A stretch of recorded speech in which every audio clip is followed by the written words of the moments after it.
Hey there, this is Pranshu Verma. Let's get started our last lecture almost on the theory basis of gravitation. Okay.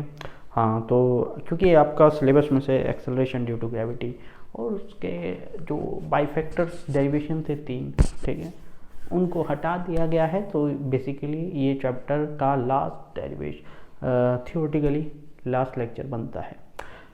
लेकिन मेरा target ये है कि मैं आपको एक्सेलरेशन ड्यू टू ग्रेविटी भी कराऊं, क्योंकि उसके बिना आप कुछ कर ही नहीं पाओगे इस चैप्टर में। आज आपको समझ में आ जाएगा कि जैसे मैं एस्केप वेलोसिटी पढ़ाऊंगा एंड मैं उसका डेरिवेशन इंट्रोड्यूस करूंगा, उसका फॉर्मूला इंट्रोड्यूस करूंगा आपके सामने √2rg, ठीक है। फिर आपको वेलोसिटी ऑफ अ प्लैनेट, जैसा कि हम कल भी कर चुके हैं उसका डेरिवेशन, तो लेकिन आज उसी का डेरिवेशन करेंगे, तो उसमें भी आपको दिखेगा। फिर टाइम पीरियड का भी फॉर्मूला निकालना है। तो ये जो सारी चीज़ें रहेंगी, ठीक है, सो इनको समझने के लिए एक्सेलरेशन ड्यू टू ग्रेविटी समझना ज़रूरी है। तो अपन लोग एक्सेलरेशन ड्यू टू ग्रेविटी पे भी दो लेक्चर बनेंगे उस पर बेसिकली, ठीक है। मैं कोशिश करूँगा एक ही लेक्चर में काम ख़त्म करूँ उसका, लेकिन इससे सेपरेट होगा वो एक लेक्चर, और आपकी मर्जी है उसे देखना नहीं देखना, इट्स अप टू यू, बिल्कुल। क्योंकि आपको यदि बोर्ड के सिलेबस पे चलना है तो please don't watch that lecture, और if you want to prepare for competition और for knowledge, so you can go out to check that lecture. Okay, so आज स्टार्ट करते हैं नई कहानी, और नई कहानी की बात है नाम एक बहुत ही इम्पोर्टेंट टॉपिक के, और उसका नाम है एस्केप वेलोसिटी। ठीक, जैसे कि पापा के घर पे आते ही बच्चे घर से एस्केप हो जाते हैं, ऐसा नहीं सर, हम तो पढ़ने चले जाते हैं पापा के आते ही। हाँ, तो बस वही तो एस्केप है, नहीं तो घर में उछल कूद चलती रहती है। वही तो एस्केप है, आप एकदम कोने में जाके वही चीज़ होने वाली है। देखो, कंसेप्ट समझने की कोशिश करो। एस्केप का मतलब है बाहर भाग जाना, दूर भाग जाना, और पहुंच से दूर होना, ठीक है। ठीक है, कानून के हाथ बहुत लंबे हैं, लेकिन कानून के हाथ से भी बहुत दूर हो जाना, दैट इज कॉल्ड एस्केप। उसको एस्केप बोलते हैं, ओके, सॉरी, ठीक है। तो उसको बोलते हैं एस्केप। क्या बोलते हैं उसको? एस्केप। आप ध्यान से सुनो, okay. This is the source, this is the source, okay. इसके आसपास यदि कोई प्लैनेट है या कोई भी ऑब्जेक्ट है जिसके पास समथिंग मास है, तो वो इसकी तरफ क्यों आता है? Why the mass attract around it, towards it, because of its gravitational field, the E is the cause of attraction. E is the cause of attraction. Gravitational field is the cause of attraction of a mass towards the source. Towards the source. मुझे escape कराना है। Escape कराने का मतलब है, यदि मैंने यहाँ पे भी रखा ना मास को, तो एस्केप नहीं हुआ, ठीक है। सरफेस पे रखा हुआ एस्केप, तब तो घंटा एस्केप है। बच्चे सोचते होंगे कि सर अर्थ से ऊपर चला गया, सैटेलाइट एस्केप कर गया। नहीं है, सैटेलाइट एस्केप नहीं करा है, एस्केप नहीं करा है, वो ग्रेविटेशनल फील्ड में है अर्थ के चारों ओर चक्कर लगा रहा है, वो अर्थ के पास है, वो अर्थ की फील्ड से एस्केप कराना है हमको, ठीक है। या किसी भी प्लैनेट के फील्ड से एस्केप, मतलब उसके कंट्रोल में ही ना रहे। यदि कोई प्लैनेट या कोई satellite is revolving around the source like earth or the sun, that means it is in the control of this thing. हमारी जो अर्थ है वो सन के कंट्रोल में है। किसके कंट्रोल में है? सन के। why? because it revolves around the sun. हमारा सन किसके कंट्रोल में है? हमारा सन, हमारी जो मिल्की वे है उसके सेंटर में जो ब्लैक होल है उसके कंट्रोल में है। नई चीज पता चली क्या? हाँ, हमारा सन भी, हमारा सन भी किसी चीज के चारों ओर चक्कर लगा रहा है। यही तो कंसेप्ट है, यही तो फिजिक्स है, यही तो स्पेस है। स्पेस तो बहुत बड़ी चीज है, बहुत बड़ी। देखो, हमारी अर्थ के चारों ओर चक्कर लगा रहा है चंदा, ठीक है, चंदू, ठीक है। हमारी अर्थ चांद को लेके, ठीक है, टुगेदर विद चांद, ओके, मून, सन के चारों ओर चक्कर लगाइए, ठीक है। हमारा सन सारे के सारे अपने पूरे के पूरे सोलर सिस्टम को लेके, ठीक है, सारे के सारे प्लैनेट्स और उनके सबके सैटेलाइट्स, ओके, सब को लेके, और उसके अंदर बहुत सारे डस्ट मटेरियल्स भी हैं, बहुत सारे छोटे छोटे पार्टिकल भी हैं, हजारों हजारों लाखों पार्टिकल हैं, ओके, उनको लेके, सोलर सिस्टम को लेके अपने सन एक रिवॉल्व कर रहा है किसी और सेंटर के अराउंड, और that is black hole, okay, may be black hole. वो ब्लैक होल किसी और चीज के चारों ओर चक्कर लगा रहा है ठीक है, वो जिसके चारों ओर चक्कर लगा रहा है वो किसी और चीज के चारों ओर चक्कर लगा रहा है। यही तो है, ये बहुत बड़ी कहानी है, ठीक है। और साइंटिस्ट लोग बोलते हैं, मेरा भी मानना यही है कि यदि ऐसा कुछ है कि ये सब एक दूसरे के चारों ओर चक्कर लगा रहे हैं, एक दूसरे के नहीं, मतलब एक लेके बड़े वाली चीज के चारों ओर चक्कर लगा, बड़े वाला किसी और बड़ी के चक्कर लगा रहा है, वो बड़े वाला वो किसी और की चीज के चारों ओर लगा है, इसी को बोलते हैं इन्फिनिटी, ठीक है। आप गिनना बंद कर दोगे लेकिन आपको मिलना बंद नहीं होगा, ठीक है समझ में आया सेंटेंस? आप गिनना बंद कर दोगे बट आपको मिलना बंद नहीं होगा। This is the infinity thing, this is the universe, this is the unlimited thing, okay, समझ में आ गया? चलिए अब मेरे को सब कहानी छोड़ के या तो आ जाओ सन और अर्थ के बीच में, या सन और मून के बीच में, और सॉरी मतलब अर्थ और मून के बीच में। मैं चाहूँगा कि आप सन और अर्थ को समझो फिलहाल, ठीक है, सन और अर्थ को, ओके। तो ये सन है, ये अर्थ है, earth is revolving around the sun, okay.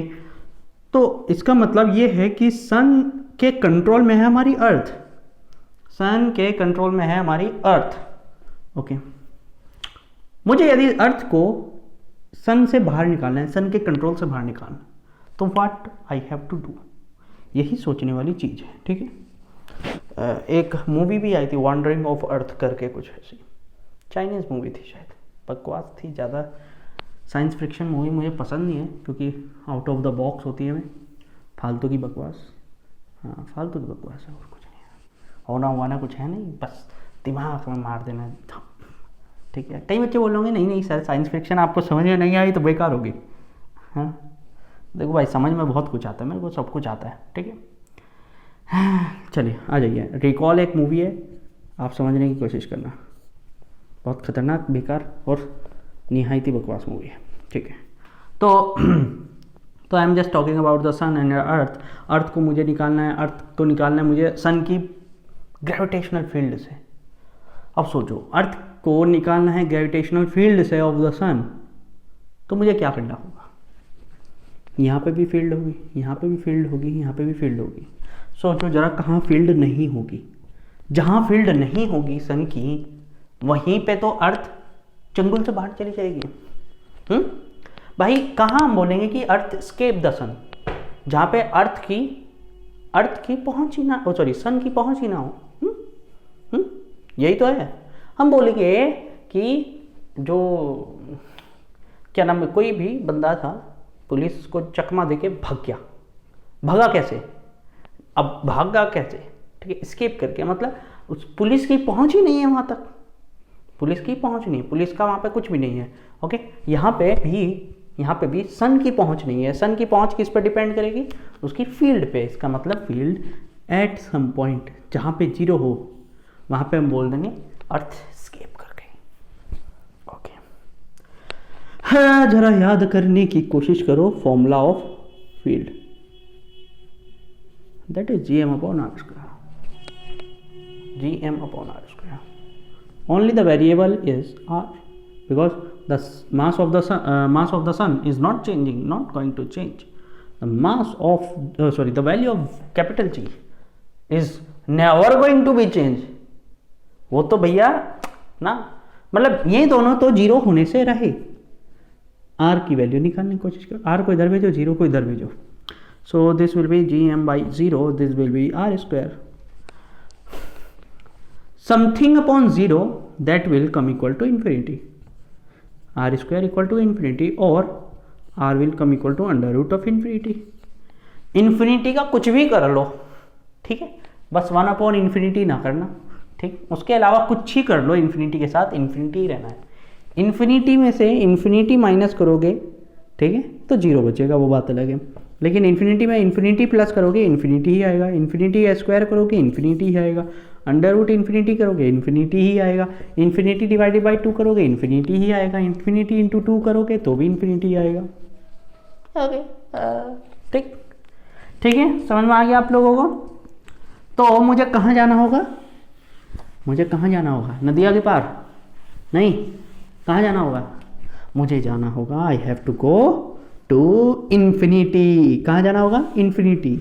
यदि मुझे किसी चीज़ को स्केप करानी है, ठीक है, स्केप कराना है किसी फील्ड से, तो I have to go to infinity, I have to go to infinity. यही कॉन्सेप्ट है, यही कॉन्सेप्ट है। अभी डेफिनेशन भी सुनेंगे, स्केप वेलोसिटी क्या है। अभी तो हमने जाना है स्केप कैसे होगा, अभी हमने क्या जाना है, we get to know that how can we escape the earth or the sun or any other planet in the universe.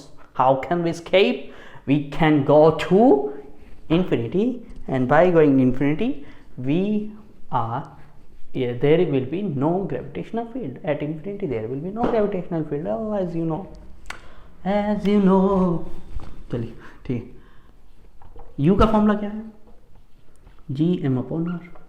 Okay, V का लिख लिया मैंने, तो वी का लिख लो G M upon R. If I am at infinity, V infinity will come equal to 0। ये आपको पता, मैंने आपको बताया भी था पिछले लेक्चरों में कि ये मैंने आपको समझाया था कि पोटेंशियल एट इन्फिनिटी ऑलवेज भी 0। ओके, इन्फिनिटी से किसी सर्टेन पॉइंट पे लाने में किया गया कार्य, किया गया work, that was the potential energy at that point, at certain point, at that derivation. उस डेरिवेशन में वी टेक, अपन लोगों ने टेक किया था we infinity as a 0, we infinity as a 0। Why this formula says, क्योंकि वहाँ पे कुछ है ही नहीं, कुछ है ही नहीं, तो वो इन्फिनिटी पे कुछ है ही नहीं, तो वहाँ पे पोटेंशियल तो 0 आएगा ना, because potential was due to the gravitational field. If there is no gravitational field there will be no potential. अभी आप बोलोगे कि सर ये क्या बोल रहे हो आप, मतलब आप खुद कंफ्यूज हो गया। क्यों कंफ्यूज हूँ, आप बोलोगे कि सर ये बताओ होलोस्फीयर में क्या था, वहाँ पे भी तो फील्ड नहीं थी, लेकिन वहाँ पे आपने पोटेंशियल बोला था, वहाँ पे तो 0 नहीं कहा। बिल्कुल सही बात है, देखो ध्यान से सुनो, एक होलोस्फीयर में और इन्फिनिटी में जमीन और आसमान दोनों का अंतर है। हाँ देखो, होलोस्फीयर में क्या था, बिल्कुल सही बात थी कि उसके अंदर जो ग्रेविटेशनल फील्ड थी वो 0 थी, ई 0 था, लेकिन वहाँ पे v था जी एम अपॉन आर, वहाँ पे फिर भी v था G M upon R minus करना। क्यों था, क्योंकि इस बाउंड्री पे ये पोटेंशियल था, इस बाउंड्री पे ये पोटेंशियल था, ठीक है। यदि यहाँ पे ई 0 है और मैं इन्फिनिटी पे जाऊँ जहाँ पे ई 0 है, यदि यहाँ से लेके आऊँगा ना मैं यहाँ पे, तो पोटेंशियल मेरे को मिल जाएगा, यहाँ से यहाँ लाऊंगा पोटेंशियल मिल जाएगा। अब मैं यहाँ से यहाँ जाऊँगा तो मेरे पोटेंशियल में कोई चेंज नहीं आएगा। मैं आपको हमेशा बताता हूं कि we can't find the actual potential energy, this is अथार सत्य, कोई नहीं निकाल सकता, दुनिया का कितना बड़ा साइंटिस्ट लिया हो। बिल्कुल, स्टीफन हॉकिंस को उठा लाओ, यो आ गया, ठीक है, चाहे न्यूटन ताऊ को ले आओ, यो आ गया, ठीक है, या कोई और एनी अदर ताऊ होगा, आपको जो है टेस्ला को ले आओ, Tesla is my favourite scientist, उसको उठा लो, ठीक है। ओके, तो उसकी प्रेस्टीज मूवी थी, उस मूवी को देख लेना, शायद मैंने आपसे बात करी थी इस चीज़ के बारे में, प्रेस्टीज बहुत अच्छी मूवी है उसकी। ओके, मतलब उसकी नहीं, उसका डिस्कशन है उस मूवी में, ठीक। तो किसी को भी ले आओ यार, कोई भी उठाओ, हालांकि तीनों के तीनों मर चुके हैं, टेस्ला भी मर चुका है, स्टीफन हॉकिंस भी अभी मरा है कुछ साल पहले ही, और न्यूटन तो बहुत बुरा है, ठीक है, उसके तो मर के शायद उसने 2-3 बार जन्म लेके फिर मर गया होगा, ठीक है। तो किसी को भी उठा लाओ, कोई भी इस चीज़ का इलाज अभी तक नहीं बता पाया है कि एक्चुअल पोटेंशियल एनर्जी कैसे निकालें। We just can find the difference. तो ये अजम्पशन है पहली बात तो, क्योंकि we can't go to infinity, so अपन लोग नहीं जानते कि इन्फिनिटी पे क्या होगा। ओके, वी कांट से कि इन्फिनिटी पे 0 होगा, लेकिन it is an assumption, assume किया इसको, ठीक है, अजम्पशन है, और ऐसा अजम्पशन है जिसका लॉजिक है हमारे पास, इसलिए हमने इसको बोल दिया। ओके, चलो आ जाओ, मैं कहानी पे आ जाता हूँ फिर से अपनी। सो आई जस्ट सेड कि उसका पोटेंशियल कितना होगा एट इन्फिनिटी, 0 होगा। कितना होगा, 0 होगा। ओके, मुझे यदि किसी चीज़ को स्केप कराना है तो मुझे उसको कहाँ पहुँचाना होगा, इन्फिनिटी पे। इन्फिनिटी पे उसका पोटेंशियल कितना, 0। ओके, ये कोई प्लैनेट है जिसकी रेडियस आर है और जिसका मास कैपिटल एम है। इसके सरफेस पे कोई ऑब्जेक्ट रखा है जिसका मास स्मॉल एम है। इसका मास कितना है? स्मॉल एम है।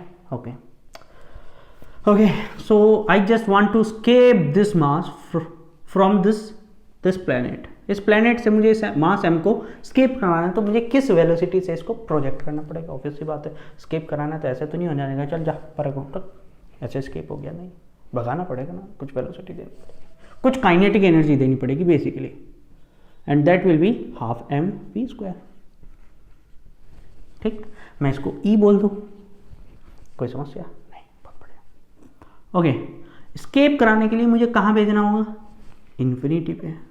And you know there is no kinetic energy at infinity, there is no kinetic energy at infinity. Infinity पे कोई काइनेटिक एनर्जी नहीं है। Only the energy at infinity is potential energy, that is G M upon R. Okay, और उसकी value भी क्या है? 0। Okay, मैंने गलत बोल दिया शायद कि हाँ, मैंने ये बोल दिया था कि पोटेंशियल एनर्जी या ओनली एनर्जी है, ऐसा नहीं है। इन्फिनिटी भी बात कर रहे हैं तो पोटेंशियल एनर्जी और काइनेटिक एनर्जी दोनों 0 होती है, इसका मतलब टोटल एनर्जी 0 होती है। हाँ, इन्फिनिटी पे टोटल एनर्जी कितनी हो जाएगी? 0। कितनी हो जाएगी? 0। ओके, हाँ, जरा यहाँ पे टोटल एनर्जी देखो, इसके पास कितनी होगी? टोटल एनर्जी कितनी होगी इसके पास? Kinetic energy plus potential energy. Potential energy यहाँ पे कितनी है उसके पास? पोटेंशियल एनर्जी कितनी है? जल्दी बोलो, फॉर्मूला आपके सामने है, जी एम अपॉन आर। ठीक है, और स्मॉल एम भी लगेगा। पोटेंशियल एनर्जी निकालना है, ये पोटेंशियल है। पोटेंशियल एनर्जी कैसे निकलेगी? मास की मल्टीप्लिकेशन करके। ठीक, क्लियर है? Okay, if I just want to project it at infinity, infinity पे प्रोजेक्ट करना है तो total energy should be 0। Okay, total energy should be 0, and as you know what you know, energy is concept, energy is concept. Okay, energy आपको पता है concept होगी, तो मैं यहाँ पे उसको इतनी एनर्जी दूंगा कि यहीं पे उसकी एनर्जी 0 हो जाए, इतनी काइनेटिक एनर्जी दे दूँ कि उसकी यहीं पे टोटल एनर्जी 0 हो जाए, तो वो स्केप कर जाएगा, यहाँ पे उसके पास जितनी भी एनर्जी है, इस समय तो पोटेंशियल एनर्जी है, ओके, उतनी ही मैं काइनेटिक एनर्जी दे दूँ। And as you know, potential energy negative में होती है, काइनेटिक एनर्जी पॉजिटिव में होती है, उतनी ही मैं काइनेटिक एनर्जी भी दे दूँ तो टोटल एनर्जी उसकी कितनी हो जाएगी? 0। Total energy of the small mass m will become 0, और वो कहाँ पहुँच जाएगा? सीधा इन्फिनिटी पे भागेगा। कैलकुलेशन करते हैं, इसी कैलकुलेशन के ऊपर सैटेलाइट जा रहे हैं। ठीक है, हाँ जी, इसी छोटे से डेरिवेशन पे m से m गया, यहाँ से आपको वी ई की वैल्यू मिल रही है, क्या आ गई? √GM upon 2R, GM upon 2R। Okay, कितना आसान था। We just want to make the total energy 0। Okay, total energy को कितना बनाना था? 0। यहाँ पे उसके पास कितनी energy? Potential energy plus as well as kinetic energy. At infinity potential energy 0, and infinity पे पहुँच गया है तो मतलब उसकी काइनेटिक एनर्जी भी 0 हो गई, क्योंकि हमें दिखना बंद हो गया, हमें नहीं पता वो कैसे जा रहा है कैसे नहीं जा रहा। तो वी जस्ट अज्यूम दैट कि उसकी वेलोसिटी भी 0 हो गया है। If its velocity is 0, kinetic energy 0। If kinetic and potential energy both are 0, then we'll say that total energy of a body will 0. Total energy of a body is 0. तो energy should B conserved, और energy should B conserved, तो यहाँ पे भी total energy कितनी होनी चाहिए? उसकी 0 होनी चाहिए। तो will give a massive kinetic energy to it to make it potential energy 0 at this point and as well as this point। दोनों जगह पे टोटल एनर्जी 0 हो जाएगी, वो यहाँ से भाग जाएगा, सीधा यहाँ पहुँचेगा खुद ही। किस वेलोसिटी से? v वेलोसिटी से, and the velocity comes equal to √GM upon 2R, √GM upon 2R। बच्चे बोल रहे थे कि सर आप तो बोल रहे थे √2R जी आएगा। ठीक है, ओके। सो अच्छा, मैंने यहाँ पे ये 2 इधर जाएगा भाई, ओके, ये 2 इधर जाएगा, √2GM अपॉन R, मैंने बाई मिस्टेक वो नीचे लिख दिया था, ये 2 इधर क्रॉस मल्टीप्लाई में जाएगा ना। ओके, सो चलिए इसके वेलोसिटी की डेफिनेशन लिखिए सबसे पहले तो, कि it is a minimum velocity, okay, minimum velocity a body should have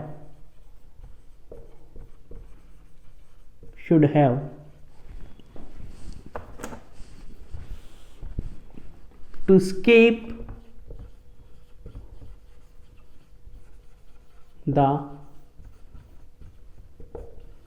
gravitational field of a planet. This is the minimum velocity by which a body should have to escape a gravitational field of a planet. Okay, and how can it escape the gravitational field of a planet? To reach at infinity. Okay, as we know at infinity total energy of a body become zero. So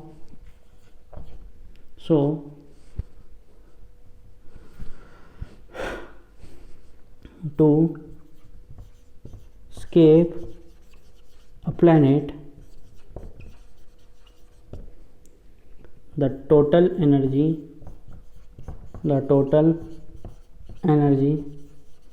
of the body should be zero.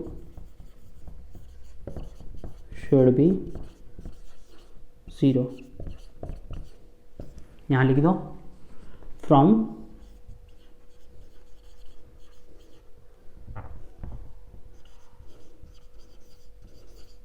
Energy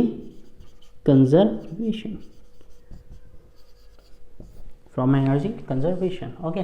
so you can say that कि भाई kinetic energy इतनी होगी half M V square, and total energy क्या होगी kinetic energy plus potential energy you know G M upon R. ये हो जाएगा इधर उधर. ठीक आया. अब मैं बोल रहा था √2rg आएगा, क्यों आएगा वो भी देखेंगे बाद में. अभी ये समझ में आया एस्केप वेलोसिटी. ओके हटाओ. चलो देखो ध्यान से सुनो. स्मॉल जी क्या होता है? Acceleration due to gravity. आपको ये थोड़ी बहुत ही चीज़ तो पता है. mg is the weight as you know, and weight is nothing but the gravitational force applied by the earth और द प्लैनेट. ओके, किसी भी प्लैनेट ने जो आप पे ग्रेविटेशनल फोर्स लगाया वही होता है m × g, वही होता है आपका वेट. ओके, वही क्या होता है? आपका वेट होता है. ओके, अपने लॉज ऑफ मोशन में वेटलेसनेस पढ़ा था ना? पढ़ाया था मैंने, शायद नहीं पढ़ाया था क्या यार? पढ़ाया था, सब कुछ पढ़ा रखा है. सो नो आप लोग जानते हैं कि FHG is equal to GMM/r². This is mg. m से m गया. Now you get to know the value of small g. Different value of small g, GM/r². This is on the surface of earth या surface of a planet. ठीक है, इसके बारे में हम अगले लेक्चर में ज़्यादा डिस्कशन करेंगे. अभी बस इतना समझ लो कि स्मॉल जी की वैल्यू है GM/r². सो यहाँ देखो, यहाँ GM/r. यदि मैं एक काम करूँ वेलोसिटी के फॉर्मूले में GM/ ये कर दूँ, r से मल्टीप्लाई r से डिवाइड, कोई समस्या नहीं. This is the thing is z. ओ तेरी, ओए समझ में आया क्या? खोते हो. somebody says कि व्हाट इज खोते हो सर? पता नहीं क्या क्या बोलते हैं आप. खोते हो मतलब प्यारे बच्चों. ठीक है, ठीक, प्यार से बोलते, प्यार से. ठीक है. सो escape velocity comes equal to √2rg. This is the escape velocity. Clear है? पूरा कंसेप्ट समझ में आया? चलिए, just find the value of escape velocity for the earth. Sir कैसे फाइंड करें? अबे ये रहा फॉर्मूला, लिखो वैल्यू. कल डेरिवेशन या कल का फॉर्मूला याद नहीं है क्या? कल के क्वेश्चंस याद नहीं है जहाँ पे मैंने रेडियस ऑफ द अर्थ लिखवाई थी 6400 किलोमीटर, 6400 किलोमीटर. वो रखो यहाँ पे. मीटर में रखना, किलोमीटर में मत. जी की वैल्यू रखो, 10 रख दो, कैलकुलेशन ईजी होगी. जरा फाइंड करो कितनी आई. 11 पॉइंट समथिंग आ रही होगी. ज़रा निकाल के देखो यार, 2 × 6400 × 10⁻³ × G10 होगी। सो ये हो गया, ये भी बाहर आ जाएगा 8 64 है ना, 8 बाहर आ गया, ये 10⁻4 10 बाहर आ गया और 10⁻2 ओके, और ये अंदर, ठीक, √2 ओके ओके। हाँ, सो यू कैन से दैट कि दिस इज 1.4 × 10⁻² मीटर पर सेकेंड होगी। So just multiply it and you will get the value of 14 8 कितना होता है भाई? मुझे नहीं पता भाई, मुझे पता होता तो तुम्हारे से पूछता क्या, बट बाप ले गई है। कितना होगा? 112 होगा क्या? 11.2 इंटू 10⁻² मीटर पर सेकेंड ओके। अब ज़रा देखो, मैंने कुछ गड़बड़ तो नहीं कर दी, क्योंकि मुझे लग रहा है मैंने गड़बड़ किया, क्योंकि ये किलोमीटर पर सेकेंड आना था। हाँ, मैंने ये 0 छोड़ दी ना, इसकी 2 0 छोड़ दी, ये 2 0 भी तो आएंगी बाहर, 1 0 बन के, है ना। ये 10⁻2 नहीं होगा, 10⁻3 होगा। हाँ, ये क्योंकि वैल्यू रटी भी है ना मेरे को भाई, कभी कभी वैल्यू बहुत न्यूमेरिकल में यूज़ होती है ये, ठीक है, जेन्युइन वैल्यू है। 10⁻3 को हम क्या बोलते हैं? 10⁻3 को क्या बोलते हैं? किलोमीटर पर second. This is the escape velocity for earth, not for any planet. किसी भी प्लैनेट के लिए नहीं है ये, ओनली फॉर अर्थ है। It's applicable only for earth, it's only applicable for earth, which is approximately equal to 11.2 kilometre पर second. But कुछ बुक्स आपको जैसे एस सी वर्मा 11.4 भी दे देती हैं, ओके, और 11.4 भी चलेगा, 11.6 भी चलेगा, इतना ज़्यादा वेरिएशन है।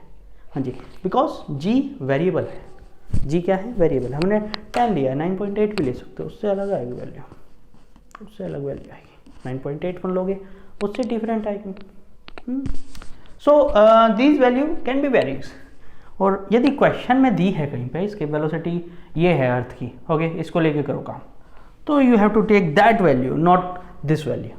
बट यदि if there is no value given in the question and you just have to find the value of something related to the escape velocity, so you can use this value 11.2 kilometer per second. Just remember it, it is not the meter, it is kilometer, okay. If you put this value in the numerical, please remind that कि 10⁻³ लगाना मत भूलना, वहाँ पे metre में रखना होगा, kilometre में नहीं। समझ में आ रहा है? जब भी कोई रॉकेट, मतलब जो हमारे अर्थ, हमारी ये इस बार इसरो ने भेजा था मंगलयान, ओके, मंगल पे भेजा था, तो मंगल पे भेजने से पहले उसको अर्थ की ग्रेविटेशनल फील्ड पार करनी थी, देन मंगल की ग्रेविटेशन में एंटर करना था। तो हमने इसी वेलोसिटी से, अप्रॉक्सीमेटली इस वेलोसिटी से ही भेजा होगा। इससे भी ज़्यादा भेज सकते हैं, इससे कम नहीं भेज सकते। इससे कम भेजोगे तो एस्केप नहीं कर पाएगा, इससे ज़्यादा ही भेजना पड़ेगा, ओके। तो इसरो वालों ने इसी वेलोसिटी से या इससे ज़्यादा वेलोसिटी से हमारे रॉकेट को प्लेस किया हुआ। क्लियर है? क्लियर है? रुको, हटा दो, चलो। ये इसकी वेलोसिटी थी, ओके। जितने भी सैटेलाइट अर्थ की ग्रेविटेशनल फील्ड को छोड़ के बाहर जाते हैं, जैसे अभी कुछ साल पहले, कुछ साल नहीं 10-15 साल हो गए, यूएस ने भेजा था जुपिटर पे अपना एक सैटेलाइट, ठीक है, और नासा ने अपना सैटेलाइट तो सैटर्न तक भेजा हुआ है, सैटर्न तक भेज दिया, ठीक है, पता नहीं कहाँ कहाँ भेज रहे हैं। एक तो अपने सोलर सिस्टम से बाहर भेजने की तैयारी कर दी थी, उसे भी भेज रखा है, वो सोलर सिस्टम से बाहर ही नहीं निकला अभी तक, ठीक है। वो लगभग 20-30 साल हो गए, 30-40 साल हो गए हैं अप्रॉक्सीमेटली। उसमें सभी लैंग्वेजेस में वो हैं, मैसेज दिए हुए हैं, वो बेचारा मैसेज भेजता जा रहा है पूरी दुनिया में, मतलब पूरे यूनिवर्स में। 30-40 हो गए हैं साल उसको, तो उसको भी उसी वेलोसिटी से, उसी हिसाब से भेजा गया है कि अपने हिसाब से भैया तू अपना आगे चलता रहे, अपने चक्कर में ना, हमारे चक्कर में ना रहे, ओके। तो ये इसी हिसाब से जाते हैं, इसी चीज़ें जाते हैं। तो आगे बात कर लें। आज जैसे कि मैंने आपको बता दिया था कि आज हम बात करेंगे ख़त्म की, ठीक है, और चैप्टर की ख़त्म करते हैं और लास्ट टॉपिक स्टार्ट करते हैं, satellite. Satellite, satellite, as you know, satellite is the something, some type of species which moves around a planet, okay, which revolves around a planet, that is called satellite. It might be it is of two type, okay. natural satellite or artificial satellite. As you know, a natural satellite it's like a moon, okay, Earth's moon, okay. और artificial तो आपको पता है, Apollo, क्या नाम, आर्यभट्ट, पता नहीं कौन कौन से हैं ना, आप लोग जानते, अपने आप थ्योरी व्योरी है, सब अपने आप लिख लेना, कोई पूछता नहीं है, ओके। अपन भी बताता नहीं है, इससे कोई मतलब नहीं है मेरे को, ठीक। तो ये सारे सैटेलाइट जो हैं वो कुछ नेचुरल है, जो नेचुरल है वो भगवान ने बना के भेज दिए अपने आप, ओके। और जो आर्टिफिशियल है वो हम खुद बना रहे हैं अपने हिसाब से, हम अपने भगवान बन रहे हो, अब उनके भगवान बोल रहे हैं, ओके। तो सैटेलाइट पे बात करते हैं, और सैटेलाइट पे हमें और ज़्यादा डिस्कशन नहीं करना है, हमें बात करनी है उसके दो चीज़ों पे, ठीक है। किस पे भला? ये हमारा कोई प्लेनेट है, अर्थ ही ले लो, चाहे मान लो कुछ ही मान लो, मैं तो जनरल कर रहा हूँ उस चीज़ को, ठीक है। इसके अराउंड एक रिवॉल्व कर रहा है satellite of mass having m, okay, of the distance from the mass is r, ठीक है। या इसको बोल दो, this is the radius, this is the radius r and this is the height h, और इस टोटल को बोल दो small r, okay. Small r हम यूज़ करेंगे ज़्यादातर फॉर्मूले में, ठीक है। और r की वैल्यू क्या है? h plus r, okay. ये थ्योरी आप लिख लेना, तैयार हो चुके हैं उन चीज़ों को लिखने के लिए, ओके। सबसे पहले हम फाइंड करते हैं the velocity of the planet, of the sorry satellite. तो इसका कल आप डेरिवेशन कर चुके हो, velocity of the satellite. So velocity of satellite कितनी होगी? हमें पता है कि कोई भी सैटेलाइट हो, कोई भी प्लैनेट हो, किसी के भी चारों ओर घूमता है तो it नेवर्स follow a circular orbit, it follows a elliptical path, elliptical path में घूमता है, ऐसे ऐसे घूमता है, ऐसे ऐसे, ठीक है। और उसके एक सेंट्रॉइड पे रखा होता है उसका, जो जिसके अराउंड वो घूम रहा है। जैसे हमारी अर्थ है तो ये सन रखा रहेगा, अर्थ यहाँ पे ऐसे ऐसे घूमेगी। इसी कारण सर्दी और गर्मी होती है। यदि ऐसा ना हो, सर्कुलर पाथ में अर्थ घूमे, ओके, याद रखिएगा, if earth revolves around a circular path, ठीक है, revolves in a circular path around the sun, there will be no सर्दी गर्मी, it will be normal temperature, normal kind of things, okay, normal thing. ये distance ज़्यादा हो जाती है तो जब अर्थ यहाँ पे होती है तब ठंडी आती है, जैसे जैसे पास आती है, यहाँ पे आती है ना, जून महीना चल जाता है, ठीक है। हाँ, तो ये कंसेप्ट है, ओके। सो अपन लोग अभी स्टार्ट करते हैं कहानी वेलोसिटी फाइंड करने की। तो अपन लोग मान लेते हैं कि satellite is revolving around the satellite is revolving around the planet in a circular path, जो कि एक गलत चीज़ है, एक झूठी चीज़ है। एकदम हम गलत बातें पढ़ रहे हैं, गलत फॉर्मूले पढ़ रहे हैं, ये सच नहीं है, लेकिन हमारे को इन्हीं से सच्ची चीज़ें मिलेंगी, ओके। अब वो बोलते हैं ना, गलत चीज़ पढ़ो, पहले गलती क्या करी हमारे पूर्वजों ने वो तो जान लो, तभी तो आप सही करोगे, ठीक है। तो आपको गलत चीज़ें भी पढ़ना जरूरी है, ओके। तो it is revolving around the sun और around the planet in the circular part, so there will be a centripetal force. अरे वाह सर, ये तो कल भी पढ़ा था हमने, हाँ, तो वही तो है, it is revolving around the planet in a circular path, so there should be a centripetal force, okay. And this centripetal force is always directed towards the center of the motion, towards the center of the circular path, okay. And this is the same direction of gravitational force. So in steady state का मतलब ये है कि satellite settle हो चुका है, अब बस उसका काम रिवॉल्व करना है और कुछ करना नहीं है। So in that case, Fc should be equal to Fg. Fc should be equal to Fg. You know the value of Fc, the centripetal force, the mass of the test satellite, the velocity of the satellite by r, the radius, and the radius is small r. We take the small r, mv square by r. You know the centripetal formula, and you know the gravitational force that will be applied by this this planet on this satellite. That will be g m upon r square. Okay. So from here you can cancel the r with 1r and m. So you will get the value of v. So there will become equal to g m upon r. कुछ similarity मिल रही है, ये कुछ similarity मिल रही है क्या? Same चीज़ें ही हो रही थी वहाँ पे, सेम चीज़ें ही हो रही थी. ओके वहाँ पे बस 2 आ गया था अभी स्केप वेलोसिटी में, यहाँ पे 2 नहीं आया, मैंने बोला था पहले. Okay so as you know the g is equal to G M upon R square. हाँ याद रखना यहाँ पे g की वैल्यू 10 नहीं है, आर स्क्वायर है, कैपिटल आर स्क्वायर नहीं है, ये याद रखना.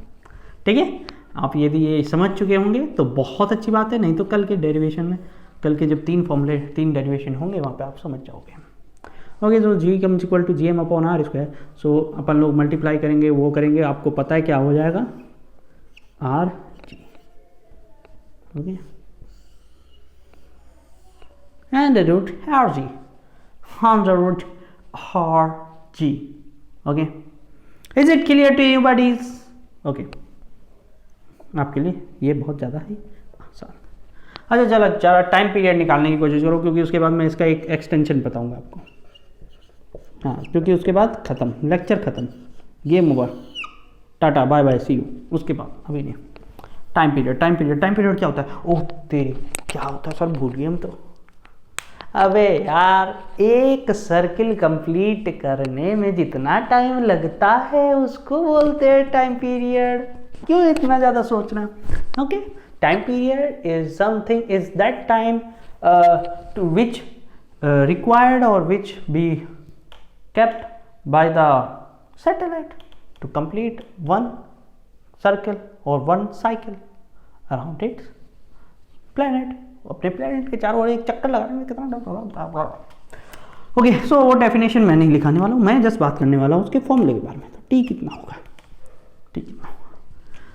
एक सर्किल में जितने डिस्टेंस ट्रेवल किया, मेरे ख्याल से 2 पाई आर ट्रेवल किया होगा, the circumference of the circle, circular path upon the velocity. Velocity की वैल्यू रखो 2 pi R upon G M R. Okay ठीक. ओके एक काम करो, इस आर को ऊपर भेज दोगे तो ये हो जाएगा, और इस आर को अंदर ले लेना अंडर रूट के. तो ये अंडर रूट के आर जाएगा अंदर, तो आर स्क्वायर हो जाएगा, और एक आर ये आ जाएगा, तो आर क्यूब हो जाएगा क्या भाई? Under root R cube upon G M, under root R cube upon G M into 2 pi. एक काम करो यहाँ से टी का स्क्वायर करो, so 4 pi square upon G M R cube. यहाँ से आपको एक चीज़ दिख रही है ये, और ये है केपलर का थर्ड लॉ जो कि आपके सिलेबस से जा चुका है. T square is directly proportional to the radius का क्यूब. ठीक है, ये केपलर का थर्ड लॉ था, टाइम पीरियड लॉ, जिसके हिसाब से केपलर बोलता था कि the square of the time period of a planet revolving around the sun is directly proportional to the cube of the mega radius. Okay of the elliptical path of the planet. Basically उसने बोला था elliptical path का जो mega radius होगा, जो major radius होती है, आपको जान पता होगा यार कि इलिप्टिकल पाथ में 2 रेडियस होती है, एक तो मेजर होती है, एक माइनर होती है. ओके एक तो मेजर और एक माइनर, तो ये मेजर रेडियस ये वाली, ओके, और ये माइनर रेडियस. ओके सो उसने बोला था कि उसके क्यूब के, मेजर रेडियस के क्यूब के डायरेक्टली प्रोपोर्शनल होगा टाइम का स्क्वायर. यही था फॉर्मूला, केपलर का थर्ड लॉ था. उसके अलावा सेकंड लॉ भी था, फर्स्ट लॉ भी था, लेकिन वो सिलेबस से निकल चुके हैं. मैं कल की चैप्टर में करा दूंगा चाहो तो, यदि नहीं चाहो तो भी नहीं कराऊंगा। ओके, सो ये है टाइम पीरियड का formula. Okay, under root, basically इसको याद रखना 2 pi under root R cube upon G M. Clear है? हटा दो, मैं कुछ हटाने वाला हूँ और कुछ लिखने वाला हूँ, क्योंकि मुझे चैप्टर हो गया ख़त्म, थ्योरी हो गई ख़त्म, सो पैसा हजम। चलिए, अच्छा हमारा जो फॉर्मूला आ चुका है v is equal to under root small R G, where we know this r is not the radius of earth, this is r plus h। Okay, if a planet, okay, if a satellite is revolving near to the surface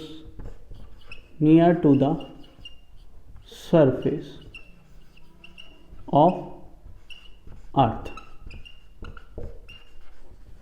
एक planet है, okay, एक planet है जो अर्थ, sorry एक satellite है, एक अर्थ के बहुत ही पास से गुजरा है, ये ऐसे गुजरा है बहुत ही पास से, मतलब दिस काइंड ऑफ थिंग कि ये हमारी अर्थ हो गई और इसके यहाँ पे घूम रहा है टू टू टू टू टू टू टू टू टू टू टू, बहुत पास है, बहुत पास, बहुत पास है, यहाँ से 1 या 2 किलोमीटर दूर, बल्कि इतना नहीं 4-5 किलोमीटर दूर भी चलेगा, मतलब सरफेस से 4-5 किलोमीटर या 10-12 किलोमीटर दूर, ठीक है।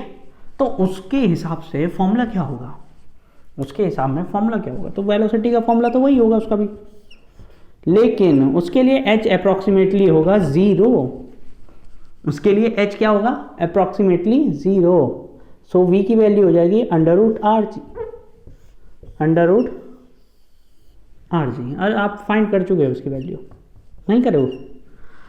चलिए करा देता हूँ, वैसे तो आपको यदि अकल है तो आप बोलेंगे 8 किलोमीटर पर सेकेंड, लेकिन ठीक है फिर भी बोल देता हूँ।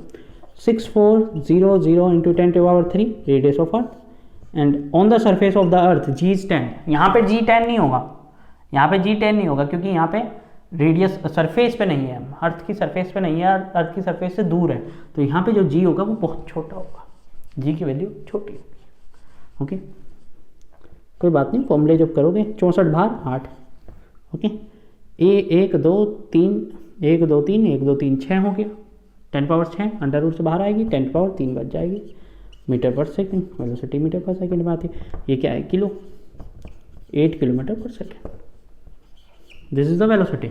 यदि कोई सैटेलाइट अर्थ के बहुत पास से गुजर रहा है, 10-15 किलोमीटर भी है तो बहुत है, काफ़ी है, चलेगा, उतना चलेगा, उतना इट्स ओके। सो इतनी भी पास से गुजर रहा है तो उसकी स्पीड या उसकी वेलोसिटी 8 किलोमीटर पर सेकंड हुई, 1 सेकंड में 8 किलोमीटर पार, 1 सेकंड में 8 किलोमीटर पार, ओके, मतलब 5-10 मिनट में अमेरिका पहुंच जाएगा वो, ठीक है, ज़्यादा हो गया ना, हाँ ठीक है, तो 8 किलोमीटर पर सेकंड अप्रॉक्सीमेटली हो गया। ओके, इंडिया का जो एक साइड का है वो 1500 किलोमीटर है, तो आप डिवाइड कर देख लो कितनी सेकंड लगेगी इंडिया पार करने में उसको। ओके, सो टाइम पीरियड भी निकालना चाहोगे उसका, टाइम पीरियड कितना होगा उसका ज़रा देखो। ये जो चीज़ें हैं ना जो मैं अभी बता रहा हूँ एक्सटेंशन है ये, लेकिन ये इम्पोर्टेंट भी है। तो भाई यहाँ पे v की जगह अंडर रूट आर जी रख दें हम सीधा, 2 पाई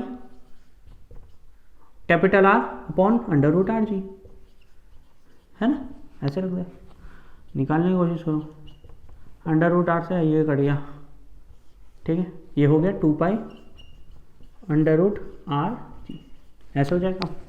ओके, आर की वैल्यू रखो 6400 kilometre 10⁻³ upon 10, okay, 2 into pi 3.14 into 2 approximately 6.2, इसको हटाओ, काम खत्म करो।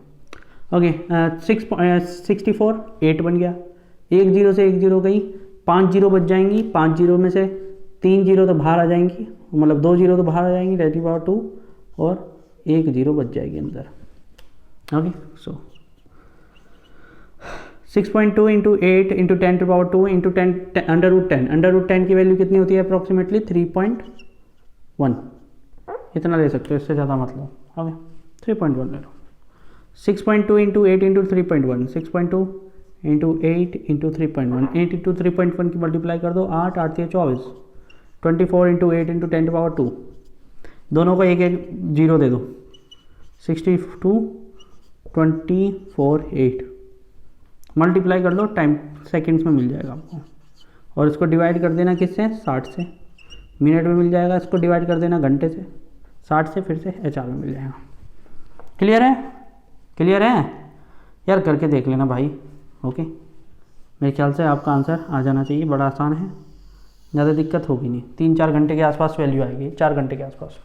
ओके, तो ये थी एक्सटेंशन टाइम पीरियड की। ओके, अच्छा, इसके अलावा एक छोटा सा टॉपिक है आपका जियो स्टेशनरी सैटेलाइट, वो क्या होता है। ओके, सो जियो स्टेशनरी सैटेलाइट क्या होता है, इसकी वैल्यू निकाल लेना। What is the Jio stationery satellite, सुनो ध्यान से। क्या हो कि ऐसे कोई चीज़ रिवॉल्व कर रही है और उसके सामने जो चक्कर लगा रही है वो भी उसके साथ साथ रिवॉल्व कर रही है। यही कंसेप्ट है बस जियो स्टेशनरी सैटेलाइट का। यहाँ पे कोई मून है हमारा अर्थ के चारों ओर, ठीक है, ये कोई सैटेलाइट है, हम सैटेलाइट ही बोलेंगे, मून तो है नहीं। मून हमारे 500 साल बाद जियो स्टेशनरी सैटेलाइट बन जाएगा। हाँ बता दूँ मैं आपको, ठीक है। तो जियो स्टेशनरी सैटेलाइट का मतलब है कि जो अर्थ की सरफेस के रेस्पेक्ट में स्टेशनरी हो। That satellite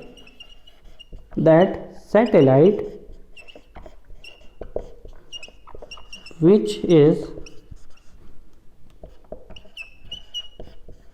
stationary